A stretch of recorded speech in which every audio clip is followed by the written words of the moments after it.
sa ating tithes and offering, no? As a act of worship at pagbabalik loob sa ating Panginoong buhay. Amen? So, ating bubuksan ating mga physical Bible o ating Bible apps, no? Sa Book of Proverbs, chapter 3, verses 9 to 10. Amen? So, minamagatan ko pong honor God with your health and wealth. Amen? So, Scripture said, honor the Lord with your wealth and with the first and best part of all your income. Then your barns will be full and your vats will overflow with fresh wine. So, parangalan natin ating Panginoon sa pamagitan nating mga handog. So, handog, ibig sabihin yung ating mga kinikita, kung meron tayong inalagaan na farm, mga hayop, amen? Kung meron tayong, no? Kung meron tayong pinagkakabalang negosyo, amen? So, dapat, no? Ibalik natin yung para sa Diyos. Dahil alam natin na sa pamagitan niya, wala yang nakukuha mo.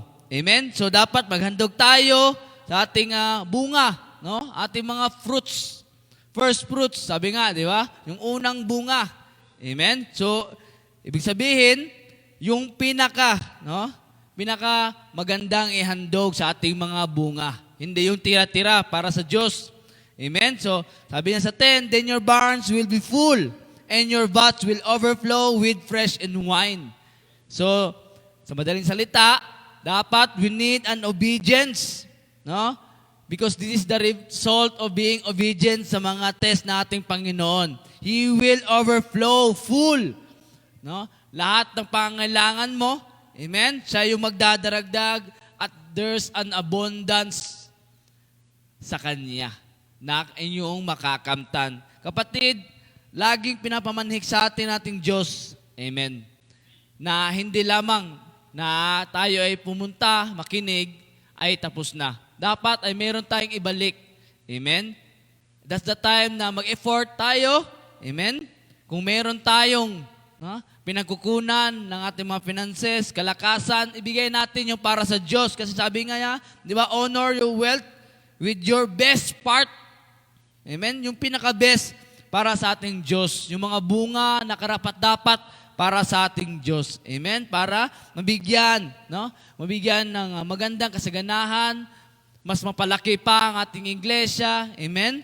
So, hindi pa dapat, no? Hindi pa dapat na kung wala akong tinatrabaho, ay hindi muna ako magbibigay. So, ibigay mo yung time para sa Diyos. Kung meron kang, no? Kung meron kang time na magturo, no? Meron ka namang knowledge, amen? Gamitin mo yung hidden talent mo, yung katalinuhan mo sa Diyos na binigay niya. Amen? So, we need to spread that Scripture, kasi bakit? Yun po yung tinuro niya. At lalo na sa ating mga finances. Hindi man maging milyonaryo para makapagbigay.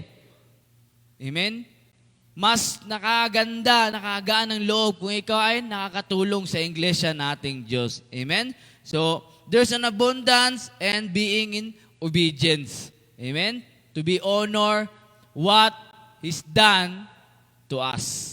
Amen? So, glory to God at naway magalak tayo na magbigay sa ating mga ikapo at in-encourage ko po yung nanonood dyan na nawa, suportahan nyo din ang yung mga simbahan, yung iglesia, kung saan man kayo at yung nanonood na kung wala man, no, sa iyo, isipan na makapagbigay, nawa, ipanalangin mo na maging attitude mo yung pagiging giving. Kasi hindi naman talaga dapat para sa iyo yan eh. Bagkus, ibinigay yan para sa iyo kasi ikaw ang pinili. Amen? So, glory to God.